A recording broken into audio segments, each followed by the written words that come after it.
देवादिदेव 1008 श्री भगवान महावीर स्वामी की जय जय जय। अहिंसा परमो धर्म की जय जय जय। परम पूज आचार्य गुरुवर श्री विद्यासागर जी महाराज की जय जय जय। परम पूज्य महामना मुनिराज प्रमासागर जी महाराज की जय जय जय। परम पूज्य सागर जी महाराज की जय जय जय। हमारा जो जीवन है उसमें नीति, आचार, धर्म और अध्यात्म चारों का बड़ा महत्वपूर्ण स्थान है। जो लोग अपने जीवन में इन चारों को स्थान देते हैं वे ही अपने लौकिक और लोकोत्तर जीवन को निहाल कर पाते हैं। सबसे पहली बात नीति की है। नीति से न्याय जुड़ा होता है। मनुष्य को चाहिए कि वह नीति न्याय पूर्वक जीवन जिए, अपने जीवन में किंचित भी अनीति न करे और अन्याय न करे, न होने दे। अनीति और अन्याय से दूर रहना मनुष्य का पहला कर्तव्य है और नीति और न्याय पूर्वक चलना उसका परम धर्म।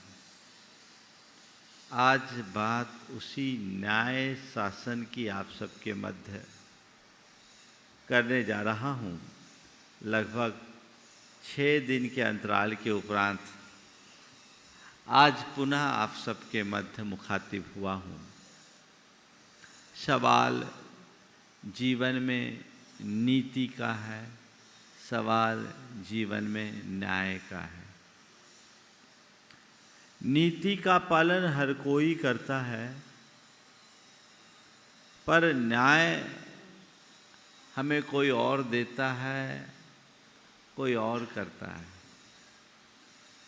संत कहते नीति और न्याय के पथ पर चलो। तुम अपने जीवन में कभी किसी प्रकार की अनीति का कोई कार्य मत करो और न ही किसी के साथ ऐसा अन्याय करो जिससे कि सामने वाले को तुम्हारे प्रति न्याय की गुहार मांगनी पड़े। अनीति और अन्याय इन दोनों से बचो। हम लोगों को जीवन के प्रारंभिक दिनों से यही उपदेश और मार्गदर्शन दिया जाता है। हम उस परंपरा में पले बढ़े लोग हैं जहाँ बचपन में एक कहा जाता था, सत्यम वद धर्मम चर। सत्य बोलो और धर्म का आचरण करो। नैतिकता को अपना परम आदर्श मान करके चलो। लेकिन आज जब लोगों के जीवन में झांक कर देखते हैं तो लोग सत्य को तो खूंटी पे टांग के रखते हैं। धर्म भी व्यक्ति के केवल पूजा स्थलों तक सीमित होकर के रह जाता है। सत्य जो उसके आचरण में प्रतिष्ठित होना चाहिए और धर्म जो उसके व्यवहार में झलकना चाहिए, दोनों का नितांत अभाव दिखता है। नतीजा नीति न्याय पूर्वक चलने वाले मनुष्य के जीवन में घोर अनीति और अन्याय दिखती।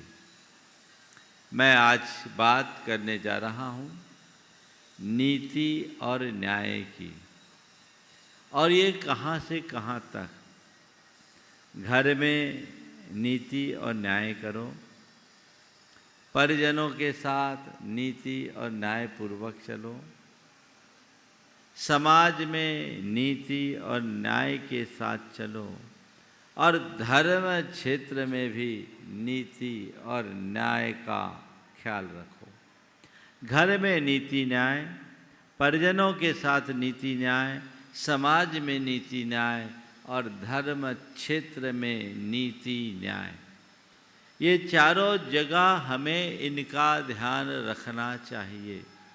सबसे पहली शुरुआत घर से हम करते हैं। आप देखिए घर में नीति और न्याय की क्या व्यवस्था है। आप अपने घर में ये बात सुनिश्चित तौर पर कह सकते हैं कि मेरे घर में कोई भी अनीति और अन्याय को स्थान नहीं है। हम अपने घर में ऐसी व्यवस्था सुव्यवस्थित कर चुके हैं कि हमारे घर में किसी प्रकार का कोई अनैतिक कर्म नहीं होता, हमारे घर में किसी के साथ कोई अन्यायपूर्ण व्यवहार नहीं होता। क्या आप यह बात सुनिश्चित तौर पर कह सकते हैं? शायद नहीं। मतलब मूल में ही भूल है ना। घर में अनीति है, घर में अन्याय है, आपका दृष्टिकोण क्या है? जैसे तैसे काम बनाना या सही तरीके से काम करना। नीति कार्य को संपादित करने की प्रेरणा देती है, लेकिन जैसे तैसे नहीं, सही रीति से। कोई भी काम आप करें, एक तो सही रीति से करते हैं और एक तिकड़म लगा करके करते हैं। जब हम तिकड़म के साथ कोई काम करते हैं तो वो कार्य हमारे लाभ का कारण भले हो जाए, पर औरों का नुकसान हो जाता है। संत कहते हैं वह कार्य कतई करणीय नहीं है जिससे किसी दूसरे को तकलीफ हो। किस नीति का पालन करते हैं? हमारा उल्लू सीधा होना चाहिए, बाकी सामने वाले का जो हो सो हो। ये जो सोच है, ये सोच पूरी तरह से अनीतिपूर्ण है। अनीति में कई चीज़ें आती है। धोखा, छल, विश्वासघात, प्रवंचन, कुचक्र, ये सब अनीति के कारण है, अनीति की पर्याय हैं। आप ये सुनिश्चित कीजिए कि मेरे घर में एक दूसरों के प्रति पूर्ण विश्वास है। कोई किसी के साथ धोखा नहीं, कोई किसी के साथ विश्वासघात नहीं, कहीं किसी के साथ छल नहीं, किसी के साथ किसी प्रकार का कुचक्र नहीं। ये सुनिश्चित कर सकते हैं क्या? अगर आप गहरे उतरोगे ना तो पाओगे कि अपनों से ज़्यादा छिपाते हो गैरों से बाद में। अब तो पति और पत्नी को भी एक दूसरे की पूरी बातों का पता नहीं होता। बाप बेटे के बीच भी ऐसा ही चलता है। और एक दूसरों के साथ इस तरह का छलपूर्ण व्यवहार करने की जो वृत्ति है वो मनुष्य को नीचे ले आती है। एक शब्द आता है ट्रांसपेरेंसी, पारदर्शिता। आप ये सुनिश्चित कीजिए कि आपके जो घर परिवार की व्यवस्था है उसमें पारदर्शिता है या नहीं। जब मनुष्य के मन में सरलता होती है, सत्यनिष्ठा होती है, एक दूसरे के प्रति भावनात्मक जुड़ाव बढ़ता है, संबंध अच्छे बनते हैं, तो पारदर्शिता प्रकट होती है। और उस पारदर्शिता के कारण फिर किसी प्रकार का दुराव छिपाव होता ही नहीं है। लेकिन इसकी जगह जब स्वार्थपरता हावी हो जाती है और मनुष्य हर बात में अपने अहम को सामने लाकर खड़ा कर देता है, तो जीवन का संपूर्ण ताना बाना छिन्न भिन्न हो जाता है। ये सुनिश्चित कीजिए कि हम कर क्या रहे हैं। आजकल तो ऐसा भी देखने में मिला कि बच्चे अपने माँ बाप से भी अनैतिकता पूर्वक झूठा साइन करके, अंगूठा लगवा करके सब काम कर लेते हैं। अभी 1 सप्ताह 10 दिन पहले एक समाचार मेरे कानों में आया, एक बेटे ने अपनी माँ की सारी संपत्ति हड़प कर अपने ही माँ को घर से निकाल दिया। अब बोलिए, ये क्या है? ये धर्म है या अधर्म? ये अनीति है कि नहीं, अन्याय है कि नहीं? घर में ही अगर ऐसी अव्यवस्था होगी तो आगे क्या होगा? अपने घर वालों के साथ इस तरह की अनैतिकतापूर्ण कृत्य जीवन में कभी नहीं होना चाहिए। और जो ऐसा कर्म करता है वो महान पाप का भागी होता है। ऐसा जीव दुर्गति का पात्र बनेगा, कई जन्मों में अनाथ होगा। व्यक्ति जब अपने अल्पकालिक लाभ को सामने रख करके चलता है तब ऐसी दुर्वृत्तियां हावी होती है और उसके परिणाम हम सबके सामने इस तरह घटित हो जाते हैं। संत कहते हैं हमेशा अल्पकालिक लाभ को देखने की जगह दीर्घकालिक हितों का ख्याल करो। जो मनुष्य दीर्घकालिक हितों का ख्याल करते हैं वे अपने अल्पकालिक लाभ को छोड़ देते हैं, क्योंकि उसके दूरगामी परिणाम अच्छे नहीं हैं। जिसका परिणाम अच्छा नहीं वो प्रयत्न भी नहीं करना चाहिए, उस तरफ हमारी दृष्टि भी नहीं होनी चाहिए। तो मेरे घर में नैतिकता है या नहीं ये मुझे देखना है। मैं थोड़ा और नीचे उतरूं, आप अपने प्रति ईमानदार हो कि नहीं पहले ये देखो। खुद के प्रति ईमानदार हो कि नहीं, परिवार के प्रति ईमानदार हो कि नहीं, समाज के प्रति ईमानदार हो कि नहीं, धर्म के प्रति ईमानदार हो कि नहीं। ये देखो, मनुष्य दूसरों के प्रति बेईमान हो ये बात की बात है, पर सबसे आश्चर्य की बात तो यह है कि आज हर मनुष्य अपने प्रति बेईमान बना हुआ है, खुद के प्रति ईमानदार नहीं है, अपने साथ धोखा कर रहा है, अपने आप को दिखा कुछ रहा है कुछ, आत्ममुग्धता में जी रहा है कि मैं कहलाने को तो धर्मी हूँ पर भीतर अधर्म पाल रहा हूँ। ऐसा करने वाला मनुष्य किसी गैर को नहीं, अपने आप को धोखा दे रहा है, अपने आप के साथ अनीति कर रहा है, वो अपनी आत्मा का पतन कर रहा है। वो नीचे गिरने वाला, उसका उत्थान कतई नहीं हो सकता। अपने आप के प्रति ईमानदार बनोगे तो तुम्हारी घर की सारी व्यवस्थाएं ठीक बनी रहेगी। जिस व्यक्ति के सामने उसका धर्म होता है वो व्यक्ति कभी अनीति नहीं करता, और जिस व्यक्ति के सामने केवल पैसा होता है उसके जीवन में कभी कोई नीति नहीं होती। स्वार्थ से ऊपर उठो, आत्मवंचना से बचो, आत्ममुग्धता से बचो, आत्मज्ञान के साथ अपना जीवन जियो, तब हम अपने जीवन का वास्तविक कल्याण कर सकेंगे, उत्थान कर सकेंगे, अन्यथा सब गलत है। तो घर परिवार में ऐसी व्यवस्था हो जहाँ नीति हो, न्याय का शासन हो, जहाँ किसी को सताया न जाए, जहाँ किसी को परेशान न किया जाए, जहाँ किसी के साथ शोषण न हो। आजकल घर परिवार में डोमेस्टिक वायलेंस की चर्चा बहुत होती है कि नहीं होती? हाँ, होती है। कुछ तो होती है और कुछ आरोप लगा दिया जाता है। ये दोनों अनीति, होना भी गलत और झूठा आरोप लगाना भी गलत। लेकिन व्यक्ति अपने निहित स्वार्थ के कारण ऐसा करता है। जो लोग दूसरों के साथ इस तरह का अन्यायपूर्ण कृत्य करते हैं, दूसरों का शोषण और दमन करते हैं, वे महाधर्मी हैं। चाहे वे कितना भी पूजा पाठ करे, चाहे वे कितना भी दान पुण्य करे, चाहे वो कितना भी त्याग तप करे, चाहे वे कितना भी व्रत उपवास क्यों ना करे, वे पापी हैं, पापी।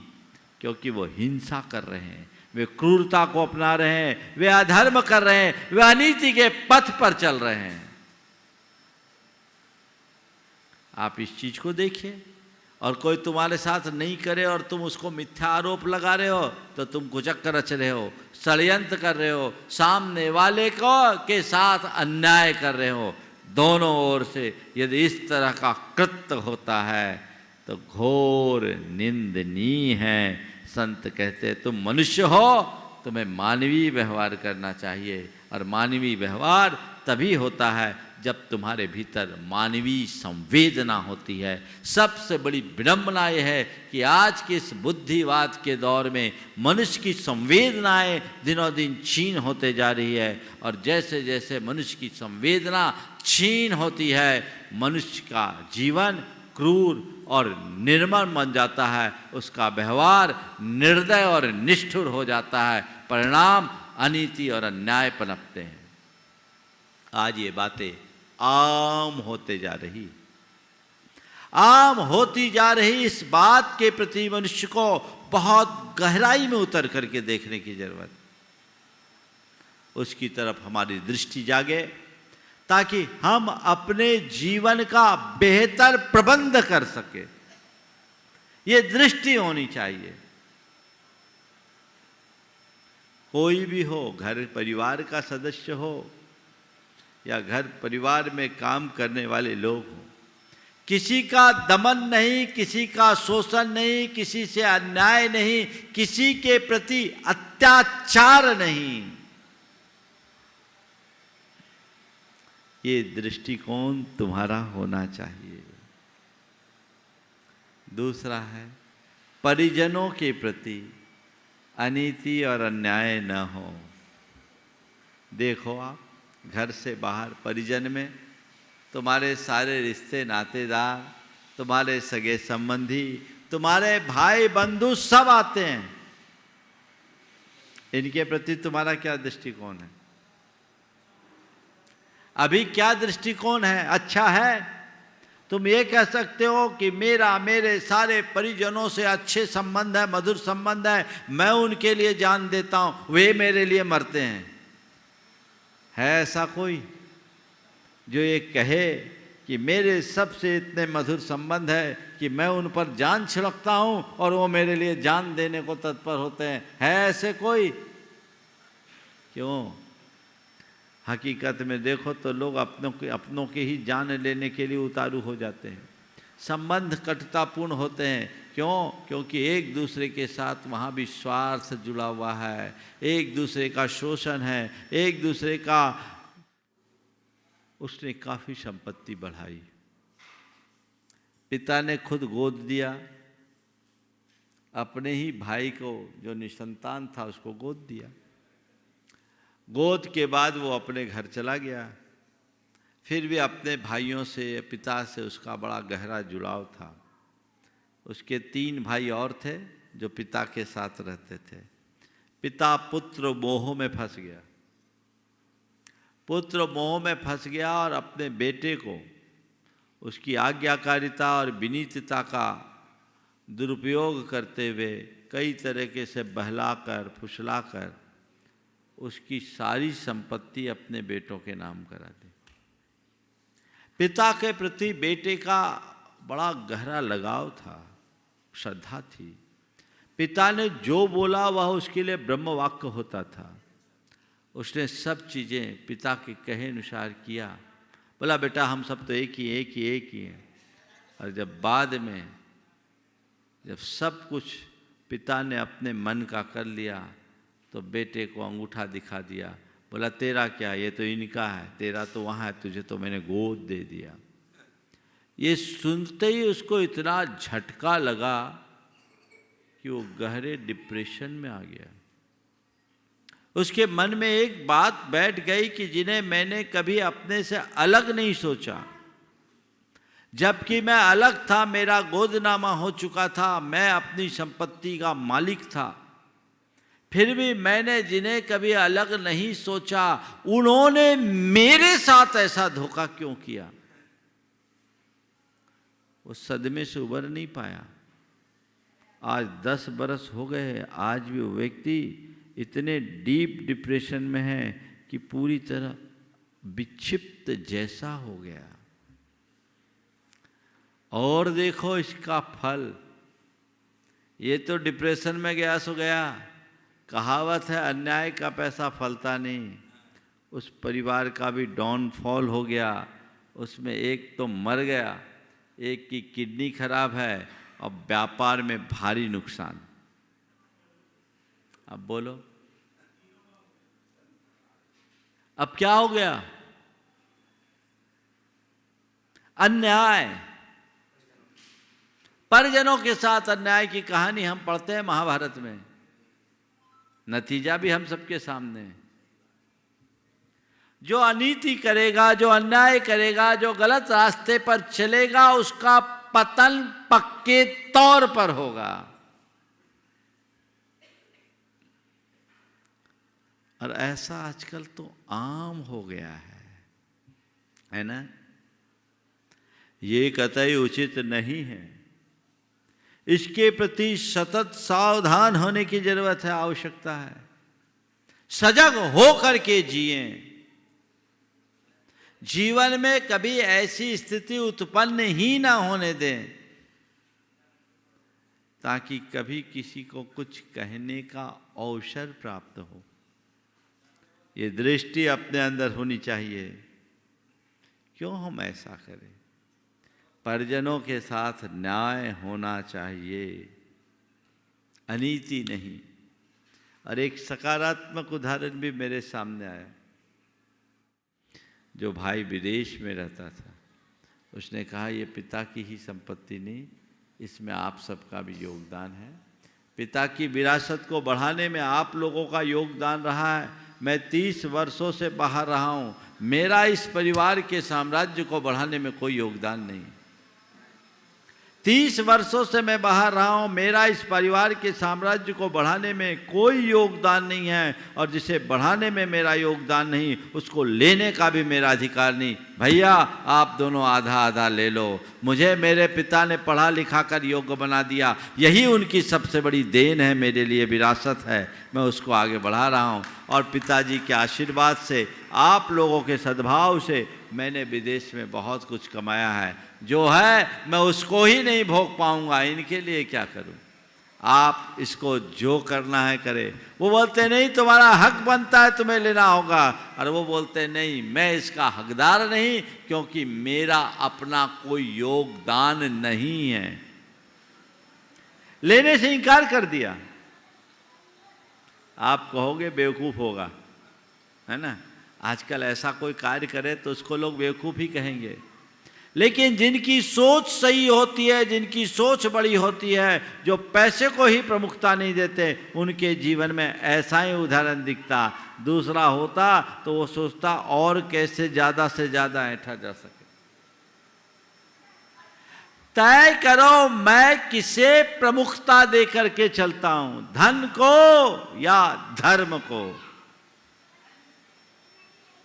नीति न्याय के साथ मुझे चलना है, अनीति और अन्यायपूर्ण कर्म मुझे करना ही नहीं। परिजनों के साथ इस बात का ध्यान रखो। हमारे यहां एक उक्ति है, पर द्रव्येषु लोष्टवत्। दूसरों के धन को धन की तरह मत देखो, दूसरे के धन को मिट्टी के ढेले की तरह देखो। कैसे देखो? मिट्टी का ढेला जो हमारे किसी काम का नहीं, मेरा धन ही मेरा है। और जो दूसरों के धन पर लोलुप दृष्टि रखते हैं, वे ही तरह तरह के हथकंडे अपनाते हैं। सदैव इन बातों को ध्यान में रखो और इनसे अपने आप को बचा करके चलो। प्रसंग में मैं कहूँगा 4 बातों से हमेशा बचना। पर निंदा, पर चिंता, पर नारी और पर धन। कभी विस्तार से चर्चा करूँगा। पर निंदा से बचो, पर चिंता से बचो, पर नारी से दूर रहो और पर धन से दूर रहो। यही तुम्हें अनीति के रास्ते पे ढकेलने वाले हैं। इनसे बचोगे तभी अपने आप को सलामत रख सकोगे। यदि इनसे नहीं बच पाए तो पतन सुनिश्चित, इसे कोई रोक नहीं सकता। आगे बढ़ करके चलने की जरूरत है। आजकल एक सज्जन अभी कुछ दिन पूर्व मेरे पास आए उनके बेटे की शादी हुई, बहू माँ 3 दिन रही और 80 वर्ष की माँ तक पर केस कर दिया गया, डाउरी और तरह तरह के। और पता लगा जिस लड़की से शादी हुई उसकी बड़ी बहन का भी ऐसे ही डाइवोर्स हुआ, अंत में सेटलमेंट करके वो भी अपने ससुराल गई, थोड़े दिन रही और मोटा रुपया ऐंठे। वो बेचारे जमानत लेकर इधर के चक्कर में पहले तो फिर अभी जमानत पे चल रहे हैं। बोले महाराज जी धौंस आती है कि उलझा देंगे, कानूनी जटिलता भी है, पैसे की डिमांड। देखिए दहेज मांगना महान पाप है, मांगना देना लेना ही मेरी दृष्टि से गलत है। उत्पीड़न कतई नहीं होना चाहिए, पर यदि कोई ऐसा फर्जी केस करता है तो आप कल्पना कर सकते हैं ये कितना बड़ा पाप है। जिसके घर तुमने अपनी बेटी दी वंश की वृद्धि के लिए और उसके लिए ही इस तरह के मिथ्या आरोप लगाकर ऐसा कुकृत्य करना कहां तक उचित है उचित? सर्वथा अनुचित है ना? ये दृष्टि तो अपने अंदर जगाओ। लेकिन जब मन में छल आता है, अनीति आती है, तो मनुष्य इससे भी निम्न स्तर पर आ जाता है। इससे हमें बचना है। समाज में अनीति और अन्याय से बचो। तुम जिस समाज में रहते हो एक सभ्य समाज है। तुम्हारा ये कर्तव्य होना चाहिए कि समाज में रहते हुए मैं स्वपर हित के साथ जीऊं। समझ गए? समाज क्या है? पता है समाज किसको कहते हैं? समाज किसको कहते हैं? व्यक्तियों के समूह को नहीं। समाज व्यक्तियों के उस समूह का नाम है जहां परस्पर की संवेदना भी हो। संवेदना नहीं तो झुंड है। एक शब्द है समझ और एक शब्द है समाज। एक शब्द है समझ, एक शब्द है समाज, एक शब्द है भशन और एक शब्द है भाषण। दोनों में केवल एक मात्रा का अंतर है, लेकिन अर्थ में महान अंतर है। समझ का अर्थ मालूम क्या होता है? पशुओं के झुंड को समझ कहते हैं और मनुष्यों के समूह को समाज। अगर तुम हो और एक दूसरे के प्रति सद्भाव नहीं, संवेदना नहीं, तो वो समाज नहीं, समझ है, केवल समूह है, झुंड है। और भसन और भाषण, भसन का मतलब होता कुत्ते के द्वारा भौंकना। कुत्ता भौंकता उसको भसन बोलते हैं और आदमी बोलता उसे भाषण बोलते हैं। समझ गए? तो ये अंतर है दोनों का। हाँ, दोनों का अंतर ये है। हमारे अंदर ये होना चाहिए कि हम सामाजिक सद्भाव को आगे ले करके चले, जिससे जीवन में समरसता हो, एक दूसरे के हितों का ख्याल रख करके चले। आजकल लोग समाज में भी अपने लोगों के मध्य घोर अनैतिक कर्म करते हैं। एक दूसरे को चूना लगाने में कसर नहीं छोड़ते हैं ना, चूना लगा देते हैं। तो फिर लोगों का एक दूसरे से विश्वास भी उठ जाता है। जब लोग विश्वासघात के शिकार होंगे, सुनिश्चित तौर पर विश्वास उठेगा। इससे अपने आप को बचा करके चलना है। मुझे किसी के साथ अन्याय नहीं करना, अनैतिकता का कार्य नहीं करना, ये प्रतिबद्धता मन में होनी चाहिए। तुम धर्म के क्षेत्र में आगे करो, कुछ करो न करो कोई बात नहीं, पर ध्यान रखना अनीति और अन्याय से बचना ही तुम्हारा पहला धर्म है, क्योंकि अनीति अन्याय अधर्म है। इससे बचते हुए आगे चलना। और चौथी बात, धर्म क्षेत्र में नीति होनी चाहिए, धर्म क्षेत्र में न्याय। आजकल तो लोग धर्म क्षेत्र में भी अनीति और अन्याय अपना लेते हैं। धर्म के आसन में बैठे और अनैतिकता की बात कर रहे हैं, धर्म के आसन में बैठकर अन्याय का काम कर रहे हैं। जब व्यक्ति के धर्म का मूल लक्ष्य ओझल हो जाता है और उसका उद्देश्य केवल विस्तारवाद बन जाता है, तो अनेक प्रकार की अन्याय और अनीति के कर्म आने लगते हैं। आप देखो, धर्म करते हो तो अनीति करते हो कि नहीं करते? समझ गए? हाँ, आप ईमानदारी से बोलना, मंदिर में जब गुल्लक में रुपया डालने को होते हो, तुम्हारे जेब में एक नया नोट और एक पुराना नोट हो, किसे डालते हो? बोलो, किसे डालते हो? हाँ, अगर निकल जाए दोनों तो नया को अंदर डालोगे, पुराने को करोगे ना? हाँ हाँ, भगवान के दरबार में सब चल जाएगा।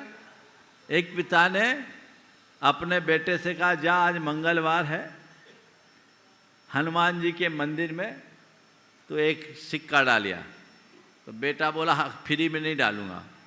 बोले, ले, एक तेरे को दिया, एक तेरे को दिया, ठीक है।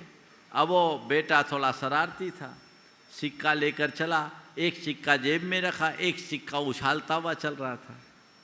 एक सिक्का जेब में रखा, एक सिक्का उछालता उछालता चल रहा था। अचानक सिक्का उछल करके पास की एक नाली में गिर गया, गटर में।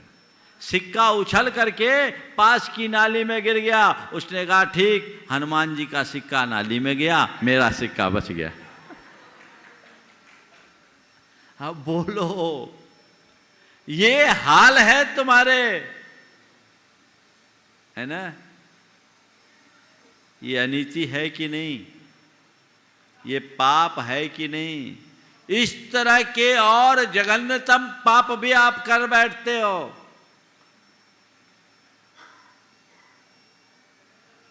आप लोग गीत गाते हो ना, कसमे वादे प्यार वफा, बातें हैं बातों का क्या, देते हैं भगवान को धोखा, इंसानों का क्या, है ना? देते हैं भगवान को धोखा, इंसानों का क्या, ऐसी लाइन है ना? हाँ,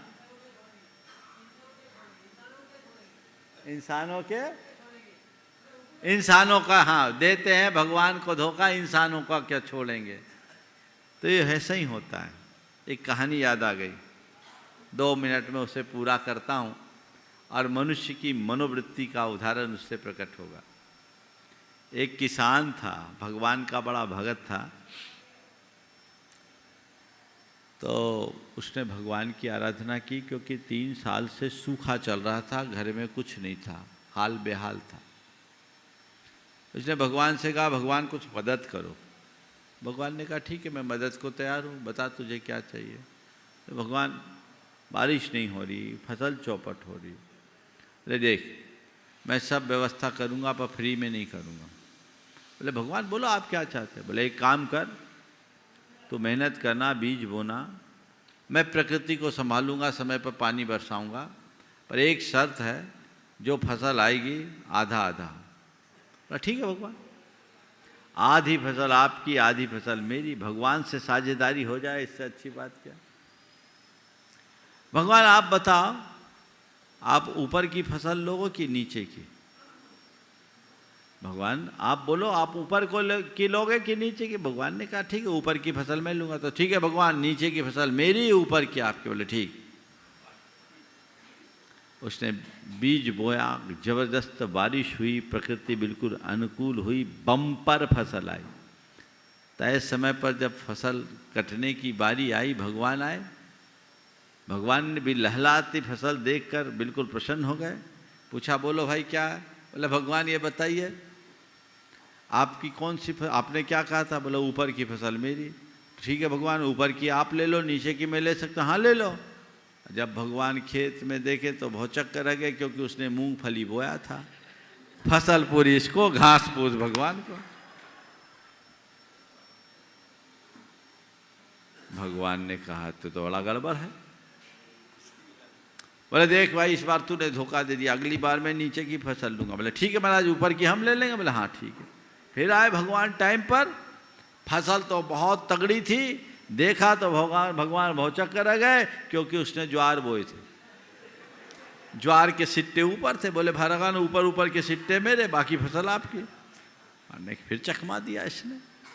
बोले देख अब की बार नहीं चलेगा, अब की बार मैं ऊपर की भी लूंगा, नीचे। बोले जो मालिक आप जैसा कहो हम वही करेंगे। फिर आए भगवान, बोले ऊपर की भी लूंगा, नीचे की भी लो। बोले महाराज ऊपर और नीचे की ले लो, बीच की मुझे दे दो। बोले ठीक है ले लो। भगवान खेत पर गए तो देखे भौचक्कर आ गए, क्योंकि उसने मक्का बोया था, ऊपर नीचे की फसल उसकी, बीच का मक्का उसको।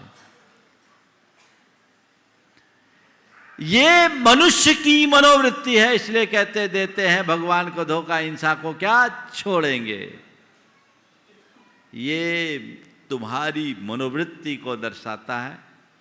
जब तक इन बातों पर गंभीरता से विचार नहीं होता, तब तक हमारे जीवन का पथ प्रशस्त नहीं हो सकता। हम न्याय शासन से चले। बहुत अच्छा सूत्र है, पूर्ण विचार करो, किसी की ओर मत झुको, निष्पक्ष होकर नीतिज्ञ जनों की सम्मति लो। न्याय करने की यही रीति है। समय आप सबका हो गया, यहीं पर विराम। बोलिए परम पूज्य आचार्य गुरुवर श्री विद्यासागर जी महाराज जी की जय जय जय।